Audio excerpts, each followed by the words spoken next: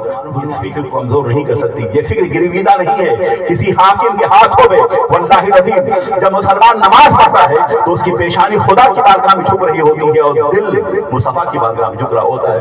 جب یہ کیفیت عبادت ہوگی دنیا کی کوئی طاقت ہمیں کمزور نہیں کر سکتی. جو بچا بچا کے نہ رکھے سے تیرا آئینہ ہے وہ آئینہ شکست ہو تو عزیز طرح نگاہ آئینہ ساز میں عرض کر رہا تھا کہ وہ وضو کرتا ہے اور اس کے بعد وہ انگریز مسجد میں داخل ہوتا ہے اور اندر جا کر دیکھتا ہے کہ سب لوگ نماز پڑھ رہے ہیں. وہ کہتا ہے کہ امام صاحب قرآن پاک کی تلاوت کر رہی تھی. ایسی خوبصورت آواز اور تلاوت قرآن پاک میں اس قدر ایک ایسی پڑھتے وقت مجھے ایسا محسوس ہوا جیسے کہ یہ قرآن ان کی زبان سے نہیں بلکہ سدرات کی بلندیوں سے قلب نادی رسول پہ یہ قرآن نازل ہو رہا ہے. وہ کہتا ہے یہ قرآن پاک کی تلاوت کر رہے تھے تو ایسا محسوس ہوا جیسے کسی آبشار کی آواز ہو، کسی ترنم خیز لہروں کی آواز ہو، نسیم سحر کی آواز ہو. قرآن پاک جب وہ پڑھ رہے تو ایسا محسوس ہو رہا تھا جیسے آفاق و انفس میں نظروں کے سامنے جھکے ہوئے ہوں. اور وہ حوالہ دیتا ہے کہ وہ قرآن پاک امام صاحب جو پڑھ رہے تھے اس کے اندر لفظوں کا اتنا ترنم تھا جو علماء موجود ہیں قرآن عظیم میں صیغے کے ذریعے سے، مشتقات کے ذریعے سے، لفظیات کے ذریعے سے، الفاظ مترادفہ کے ذریعے سے پورے نظام فکر قرآن پاک نے بیان کیا. اس آیت سورہ پاک میں اس نے کہا کہ امام صاحب پڑھ رہے تھے والشمس وضحاها والقمر اذا تلاها والنهار اذا جلاها والليل اذا يغشاها والسماء وما بناها والارض وما طحاها ونفس وما سواها فالهمها فجورها وتقواها. سبحان اللہ. امام صاحب قرآن پاک کی تلاوت کر رہے تھے. یہ وہ سورہ پاک ہے جس میں فضا کا تذکرہ ہے، آسمانوں کی بلندی کا تذکرہ ہے، زمین کی پستی کا تذکرہ ہے. اللہ نے کائنات کو کیوں بنایا؟ مقصد تخلیق کائنات کا تذکرہ ہے. انسان کے اعمال کیا ہے؟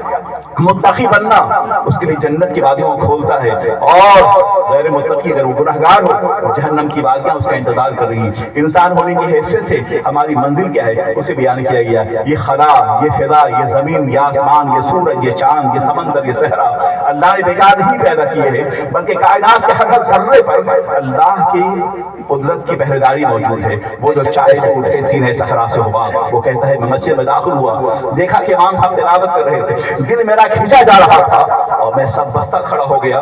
نماز پڑھتے جو نماز پڑھ رہے تھے تو دل کی دنیا زیر و زبر ہو رہی تھی. اس نے سوچا کہ آخر کیا وجہ ہے. میں اس سے پہلے چرچ میں جا چکا تھا. میں دیکھتا ہوں کہ چرچ میں جو وزیر اعظم ہوتا ہے وہ پہلی صف میں بیٹھے گا، جو پرائم منسٹر ہوگا وہ پہلی صف میں بیٹھے گا، جو لینڈ لارڈ ہوگا وہ پہلی صف میں بیٹھے گا، جو امیر ہوگا وہ پہلی صف میں بیٹھے گا، جو مالدار ہوگا وہ پہلی صف میں بیٹھے ہوگا. ارباب ثروت پہلی صف میں بیٹھتے ہیں. مگر پہلی بار یہ اتفاق تھا کہ جب میں مسلمانوں کی مسجد میں حاضر ہوا، اللہ کے گھر میں پہنچا ہوں تو دیکھتا ہوں مسلمانوں کی نظم عبادت کا عالم یہ ہے کہ سب ایک صف میں کھڑے ہیں. یہاں نہ کوئی چھوٹا ہے، نہ کوئی بڑا ہے، نہ کوئی عربی ہے، نہ کوئی اجمی ہے، نہ سیاہ ہے، نہ سفید ہے. ایک ہی صف میں کھڑے ہو گئے محمود و ایاز.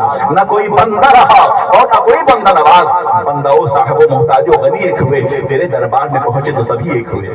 اللہ کی بارگاہ میں سب ایک ہیں. وہ کہتا اس جذب عبادت نے ایک لمحہ تاخیر کیے بغیر میں امام کے پاس حاضر ہوا اور کہا امام صاحب تاخیر نہ ہو، مجھے کلمہ پڑھا دیجیے. میں کلمہ پڑھتا ہوں، اشہد ان لا الہ الا اللہ و اشہد ان محمد عبدہ و رسولہ. اے یا فتنے تاتار کے افسانے سے آسمان مل گئے کعبے کو صنم خانے سے.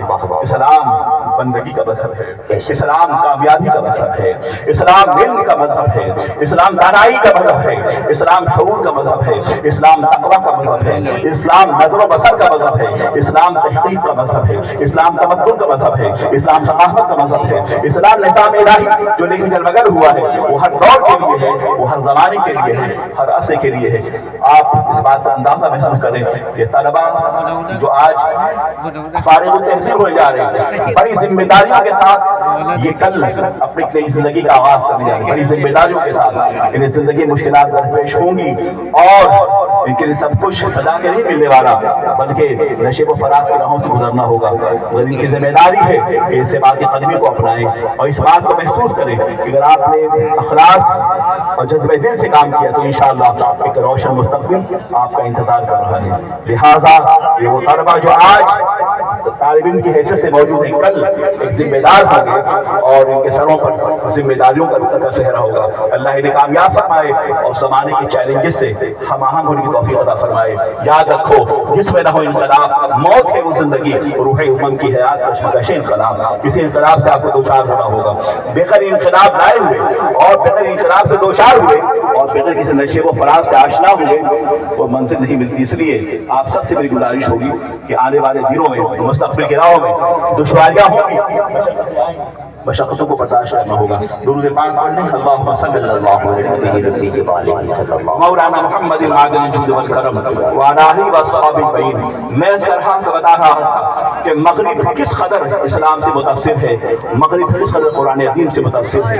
مغرب اس بات کا اندازہ کر رہا ہے کہ مسلمانوں کے پاس جو قرآن کی دعوت، جو اذان کی دعوت، جو نماز کی دعوت، جو تہذیب و تمدن ہے، دنیا کے کسی مذہب کے پاس نہیں ہے۔ BBC لندن سے جو ایک ڈیبیٹ میں، ایک سیشن میں وہاں کے ایک پریزنٹر نے یہ بات کہی کہ ہم مغرب میں مسلمانوں کا جو علمی احسان ہے ہم اسے فراموش نہیں کر سکتے۔ یہ سائنس، یہ جیومیٹری، یہ حکمت اور یہ میڈیکل سائنس جو قرطبہ کے محققین نے ہم تک پہنچائی ہے، ہم اس کے احسانات سے ہم اور ہماری پوری سوسائٹی سرخمیدہ ہے۔ اور یہ وہ لوگ ہیں جنہوں نے بے شمار محنتوں سے اور دقتوں سے اور کوششوں کے ذریعے سے علم ہم تک پہنچایا ہے۔ آخری بات جو عرض کر رہا ہوں، درود پاک پڑھ لیجئے، اللہم صلی اللہ علیہ وسلم ومولانا محمد معدن الجود والکرم وعلی آلہ واصحابہ اجمعین۔ میں ایک انٹرفیت ڈیبیٹ میں شریک تھا، میرے سامنے ایک چرچ کا منسٹر، وہ اپنے ہاتھ میں بائبل اٹھائے ہوئے تھا۔ میں نے اسے پوچھا کہ حیرت کی بات ہے، میں نے قرآن پاک کی تلاوت کی ہے بائی ہارٹ، یعنی زبانی میں پڑھ رہا تھا، اور آپ اپنے ہاتھ میں اس قدر موٹا بائبل اٹھائے ہوئے، یہ بتاؤ تم میں ایسا کوئی نہیں ہے جو اس پورے 800 پیج پہ مشتمل جو بائبل ہے اس کا کوئی حافظ ہو؟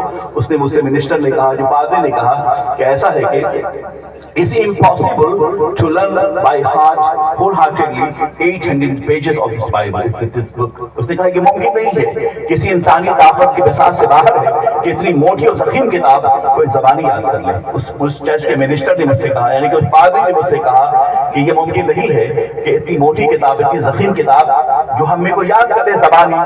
تو میں نے اس سے کہا کہ اچھا، اسلام کے حوالے سے بہت سارے دلائل ہو سکتے ہیں، بہت ساری باتیں کہی جا سکتی ہیں، مگر سنو، جس 800 صفحات پہ مشتمل جس کتاب کو تم بائی ہارٹ زبانی یاد نہیں کر سکتے، 800 صفحات پہ مشتمل قرآن عظیم کو مسلمانوں کے لاکھوں بچوں نے اپنے سینے میں محفوظ کر لیا ہے، جسے تم نہیں جان سکتے۔ یہ کتاب کو زبانی تم پڑھ نہیں سکتے، پر قرآن عظیم جو عظیم کتاب ہے، اس کتاب عظیم کو لاکھوں حفاظ نے اپنے سینے میں محفوظ کر لیا ہے۔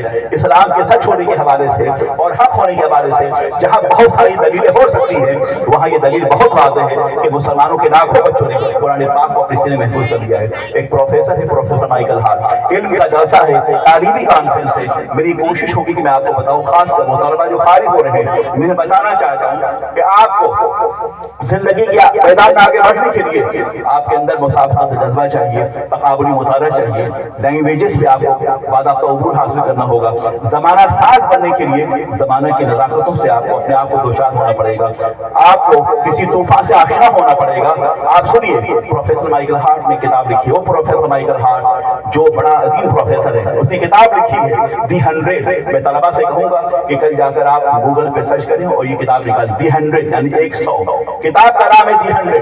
پروفیسر مائیکل ہارٹ جو مذہبی اعتبار سے عیسائی ہے اور فکری اور ذہنی اعتبار سے وہ فلسفی ہے، وہ سائنٹسٹ ہے، اور آپ کو جان کے حیرت ہوگی اس کتاب میں اس نے تمام خاص انبیاء بنی اسرائیل کا تذکرہ کیا ہے، کچھ سائنسدانوں کا تذکرہ کیا ہے، نیوٹن، واسکو ڈی گاما اور کیپلر کا تذکرہ کیا ہے۔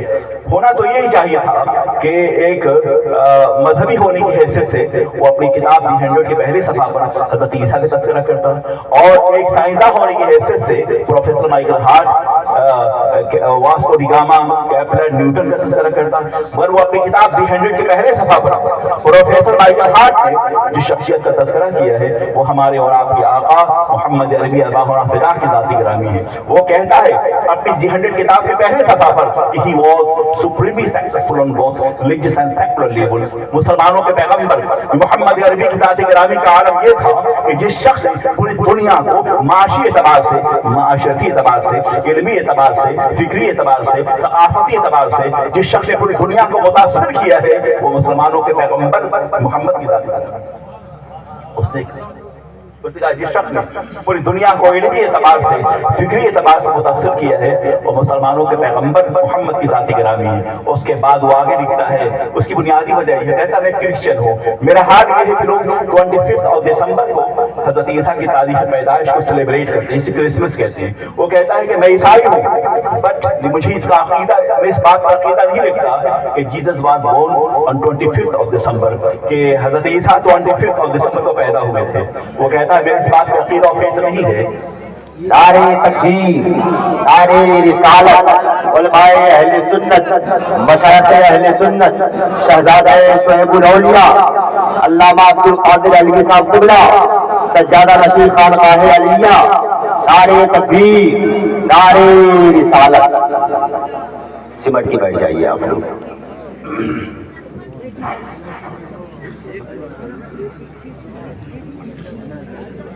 ابھی آپ میرے پاس بہت ہی عظیم اور وسیع افروز خطاب و تقریر آپ کو سننی ہے، لہذا میں چاہوں گا تھوڑی دیر کے لیے آپ سے خطاب کر رہا ہوں، پھر اس کے بعد اپنے علماء سے سماعت کریں گے۔ ذرا سنجیدگی کو برقرار رکھیں، درود پاک پڑھیں، اللہم صلی وسلم علی سیدنا و مولانا محمد معدن الجود والکرم وعلی آلہ واصحابہ اجمعین۔ میں آج کر رہا تھا، بتا رہا تھا پروفیسر مائیکل ہارٹ کے حوالے سے، طلباء سے میں کہوں گا کہ اس کتاب کو آپ ضرور پڑھیے گا، اس کا ٹرانسلیشن بھی موجود ہے۔ اسی طرح تہذیبوں کا تصادم ایک بڑی اہم کتاب ہے، اسے آپ ضرور پڑھیں۔ یہ کلیش آف سویلائزیشن، یہ آپ کو اس وقت اندازہ ہوگا جب آپ جہاد زندگانی میں اتریں گے، جب آپ کام کے میدان میں اتریں گے۔ یاد رکھیں کہ آپ کے سامنے کل کا دن جو آنے والا ہے، ایک نئی سورج، ایک نیا سورج طلوع ہوگا، ایک نئی صبح فردا آپ کا انتظار کر رہی ہے، ایک ایسی صبح جس کے دامن میں مشقتیں ہیں، دشواریاں ہیں، صحرا نوردی ہے، مشکلات ہیں، جس کے سامنے بے شمار چیلنجز ہوں گے، اگر آپ کو فیس کرنا ہوگا۔ یہ اسی وقت ممکن ہے، پاسبلٹی ہے جب آپ کے پاس علم کی دولت ہوگی، بصارت و بصیرت، نقد و نظر کا سرمایہ ہوگا۔ تو میں اس کر رہا تھا کہ پروفیسر مائیکل ہارٹ نے یہ کہی بات کہ محمد عربی ارواحنا فدا، جس شخص نے پوری دنیا کو معاشی اعتبار سے اور معاشرتی اعتبار سے متاثر کیا ہے وہ مسلمانوں کے پیغمبر محمد کی ذات گرامی۔ اس کے بعد وہ لکھتا ہے کہ عیسائیوں کا عادت یہ ہے کہ وہ 25 دسمبر کو کرسمس سیلیبریٹ کرتے ہیں، یہاں بھی سیلیبریٹ کرتے ہیں، لیکن وہ کہتا ہے کہ I don't believe that Jesus was existed or not on 25 December. I don't believe in it. وہ کہتا ہے کہ مجھے اس بات کا عقیدہ نہیں، میں عیسائی ہوں، being Christian، وہ کہتا ہے عیسائی ہونے کے باوجود ہمیں اس بات کا عقیدہ نہیں ہے کہ حضرت عیسیٰ 25 دسمبر کو پیدا ہوئے تھے یا پیدا نہیں ہوئے تھے، لیکن مسلمانوں کا عالم ہے۔ وہ کہتا ہے کہ محمد was born within the light of history۔ ہمیں اپنے پیغمبر کے حوالے سے پتہ نہیں ہے کہ وہ حضرت عیسیٰ 25 دسمبر کو پیدا ہوئے تھے یا پیدا نہیں ہوئے تھے، لیکن محمد عربی کا عالم یہ ہے، مسلمانوں کے پیغمبر کا عالم یہ ہے کہ he was born within the light of history۔ مسلمانوں کے پیغمبر تاریخ کی روشنی میں پیدا ہوئے، وہ آئے تو حیات آئی، وہ آئے تو بخشش آئی، وہ آئے تو نجات آئی، وہ آئے تو بندگی آئی، وہ آئے تو علم کا کارواں شروع ہوا، وہ آئے تو ایک نئی تہذیب، نئے تمدن سے آشنا ہوئے۔ سرخ صحرا میں چل بکر ہونے والے پیغمبر نے ایک نئی تہذیب کی بنیاد رکھی جس سے پوری دنیا آج بھی اس انقلاب کی آہٹ کو محسوس کر رہی ہے۔ وہ انقلاب فکری انقلاب تھا، وہ انقلاب ثقافتی انقلاب تھا، وہ انقلاب ایک ایسا انقلاب تھا جس نے بعد میں بے شمار ایسے فلاسفر اور ایسے ریفارمر اور ایسے اسکالر پیدا کیے، جس نے آکسفورڈ کو متاثر کیا اور جس نے کیمبرج کو متاثر کیا۔ آج آکسفورڈ اور کیمبرج میں جو کتابیں پڑھائی جا رہی ہیں، زکریا رازی کی کتاب ہے، البیرونی کی کتاب ہے، ابو ریحان البیرونی کی کتاب آکسفورڈ میں پڑھائی جا رہی ہے، زکریا رازی کی کتاب آکسفورڈ میں پڑھائی جا رہی ہے، امام غزالی کی کتاب آکسفورڈ میں پڑھائی جا رہی ہے۔ دنیا کا سب سے بڑا عربی مکتبہ اس وقت فرانس میں موجود ہے۔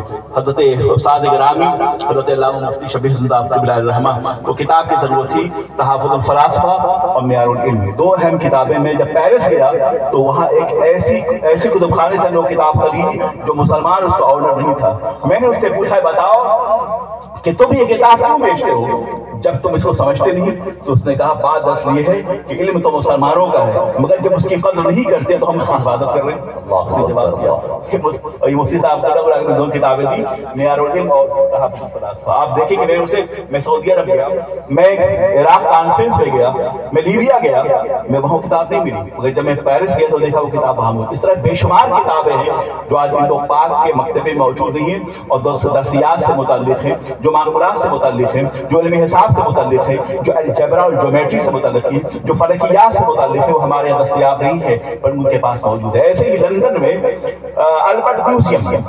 البرٹ میوزیم ایک بہت بڑا میوزیم ہے. میوزیم نام رکھا ہے مگر اس کے اندر وہ تمام کتابیں موجود ہیں جو شاہ جہانی دور کی کتابیں لندن میں موجود ہیں. اس طرح دارا شکوف کے دور کی کتابیں لندن میں موجود ہیں. ٹیپو سلطان کی پوری لائبریری لندن میں محفوظ ہے, بالکل اسی انداز کی, بالکل اولڈ کلاس لائبریری وہاں موجود ہے. اور نواب سراج الدولہ, شجاع الدولہ اور نواب واجد علی شاہ, اس دور کی تمام کتابیں موجود ہیں. لکھنؤ کی پوری تاریخ وہاں محفوظ ہے, چاہے لکھنؤ ہو, چاہے سرنگا پٹن ہو اور چاہے دہلی ہو, تمام اس دور کی تمام اہم کتابیں مخطوطات اس لندن میں موجود ہیں. عراق صدام کے لٹنے کے بعد جتنی کتابیں ہیں وہ برطانیہ پہنچا دی گئی ہیں, جرمن پہنچا دی گئی ہیں. میں نے پوچھا آخر وجہ کیا ہے کہ یہاں پہنچائی گئی کتابیں, اور وہ ان کتابوں کی پرنٹ آؤٹ اگر آپ کو چاہیے تو آپ کمپیوٹر پہ جائیں, کلک کریں اور اس کا پرنٹ آؤٹ آپ کو مل جائے گا. کتاب ہماری ہے, فکر ہماری ہے, خون جگر ہمارا ہے, مطبوعات ہمارے ہیں, کوششیں ہماری ہیں, دقت ترازی ہماری ہے, صحرا نوردی ہماری ہے. فائدہ کون حاصل کر رہی ہے, کون سی قوم؟ یہ وہ لوگ حاصل کر رہے ہیں, فائدہ وہ حاصل کر رہے ہیں. اقبال نے کہا تھا نا, اسی کو دیکھ کر جب علامہ اقبال تشریف لے گئے البرٹ میوزیم لندن تو آپ نے تمام شاہ جہانی دور کی کتابیں دیکھی تو کہا کہ مگر وہ علم کے موتی کتابیں اپنے آبا کی, جو دیکھو ان کو یورپ میں تبدیل ہوتا ہے سپارہ, حکومت کا تو کیا رونا, کہ عارضی شے تھی سریا سے زمین پر ہم کو آسمان دے مارا. علم ہمارا ہے, تہذیب ہماری ہے, ثقافت ہماری ہے, تمدن ہمارا ہے, نظام حیات ہمارا ہے, مگر وہ اس سے استفادہ کر رہے ہیں. ایک مغربی مفکر نے حال ہی میں ایک بات کہی اور یہ کہا کہ اسلام اتنا کمپریہنسو ہے, اتنا جامع ہے اس کا نظام کہ اگر پوری دنیا میں کسی نئے مملکت کا وجود ہوتا ہے, اب وہ عالم وجود میں آتا ہے, تو اس کے کانسٹیٹیوشن کے لیے, اس کے پارلیمانی نظام کے لیے جو کتاب سب سے زیادہ معاون ہو سکتی ہے وہ قرآن عظیم ہے, وہ قرآن عظیم ہے. اور اس کے بعد وہ لکھتا ہے کہ قرآن پاک اللہ کی وہ مقدس کتاب ہے جو چینجنگ سے پاک ہے. مسلمانوں یاد رکھو, تمہارے علم کی قدریں وہ قوم کر رہی ہیں جس سے تم سمجھتے ہو بظاہر تمہاری اس کی ضرورت نہیں ہے, مگر اسے ضرورت ہے اسلام کی. میں برمنگھم سے لندن جا رہا تھا, میں نے انگریز کو دیکھا کہ وہ لیپ ٹاپ پر وہ قرآن پاک کی تلاوت کر رہا ہے. سبحان الذی اسری بعبدہ لیلا من المسجد الحرام الى المسجد الاقصى الذی بارکنا حولہ لنریہ من آیاتنا انہ سمیع بصیر. میں نے اس سے پوچھا, میں اس کے قریب گیا, آپ کا عالم یہ ہے کہ آپ سفر کرتے ہیں تو سو جاتے ہیں بسوں میں, ٹرینوں میں آپ سو رہے ہیں, بسوں میں آپ سو رہے ہیں, آپ اتنا سو رہے ہیں کہ اندازہ ہوتا ہے کہ آپ سو گئے یا مر گئے. آپ کے سونے کی وجہ سے اس غفلت اور تساہل نے آپ کو کہیں نہیں چھوڑا ہے. اٹھو, قوم جہالت اور اسلام میں دوستی کے ساتھ اکٹھا نہیں ہو سکتے ہیں. جہاں جہالت ہوگی وہاں اسلام نہیں ہوگا, اور جہاں اسلام ہوگا وہاں جہالت نہیں ہوگی. جب تک کہ ترکی کے حکمراں پڑھتے رہے اقتدار ان کے پاس تھا, جب تک کہ اسپین کے حکمراں پڑھتے رہے اقتدار ان کے پاس تھا اور حکومت ان کے پاس تھی. اگر آپ کو یقین نہ ہو تو آپ استنبول جائیں اور وہاں کے میوزیم کا جائزہ لیں تو آپ کو اندازہ ہوگا کہ کتنے غیور قوم تھی جنہوں نے سمندر کا سینہ چیرا تھا اور پہاڑ انہیں راستہ دیتے تھے, اور یہ اپنے عزم کی ٹھوکر سے تاریخ راتوں کے مسافروں کے راستے کے پتھر کو چراغ راہ بنا دیا کرتے تھے. وہ لوگ ہیں, بڑے عظیم لوگ ہیں, ارباب دعوت و استقامت کے لوگ ہیں. جائیں آپ کبھی ان کی ہسٹری اور تاریخ کا آپ جائزہ لیں. تو میں اس طرح سے بتا رہا تھا آپ سے کہ اس لندن البرٹ میوزیم کا عالم یہ ہے کہ وہاں اس طرح کے بے شمار آپ کو نوادرات اور کتابیں آپ کو میسر آئیں گی جس پر باضابطہ انگریز تحقیق کر رہا ہے. آخری بات, ابھی حال میں ایک شخص نے یہ دعویٰ کیا انگلینڈ میں, اور اس نے کہا کہ مسلمانوں کے پاس جو قرآن عظیم ہے اس قدر کی مقدس کتاب ہے کہ اگر اس کے حفاظ جب اس کی تلاوت کرتے ہیں تو ایسا محسوس ہوتا ہے اس کو سننے کے بعد کہ اس کتاب کا رشتہ ایک ایسے پیغمبر سے ہے، اس کتاب کا رشتہ ایک ایسے سویلائزیشن سے ہے، اس کتاب کا رشتہ ایک ایسی ثقافت و تہذیب سے ہے، ایک ایسی علمیت سے ہے جو ناقابل شکست ہے۔ اس کے بعد وہ کہتا ہے کہ مسلمانوں کی شکست کی بنیادی وجہ جو ہے ان کی جہالت ہے اور ان کی ناعلمی ہے۔ اگر یہ پڑھے لکھے ہوتے تو جس طرح 800 سال پر عثمانیہ حکومت نے پوری دنیا کو اسٹیبلش کیا تھا، آپ بھی ایسا آج کر سکتے تھے، مگر بنیادی وجہ یہ ہے کہ آپ نے جہالت کا راستہ اختیار کیا۔ جو قوم جاہل ہوگی